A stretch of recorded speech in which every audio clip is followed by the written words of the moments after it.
是不是很多小朋友都喜欢吃牛排呀？我今天做了一个牛排饭，今天这个做法小朋友肯定都会喜欢吃的。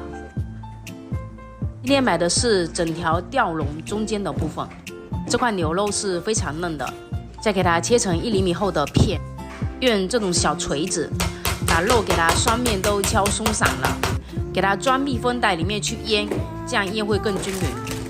必不可少的就是这种黑胡椒粒，它还送了一个研磨瓶，这种黑胡椒会比胡椒粉更香。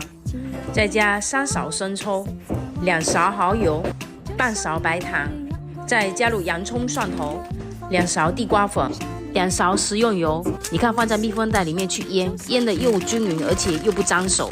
我们家吃饭都是要喝汤的，这个是猪的小腱子肉加进去。今天还是加点石橄榄进去，我们家太喜欢喝了。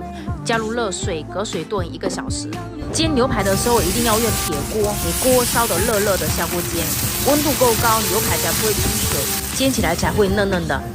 这个真的非常香了。像平常小孩子喜欢吃牛排的话，你们可以自己在家里做，也很方便。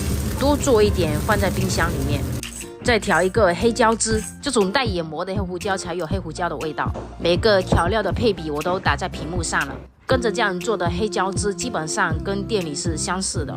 这里面是洋葱泥跟蒜泥，用小火给它炒香了，直接加进去，汤汁煮至粘稠就可以啦。味道非常非常香的。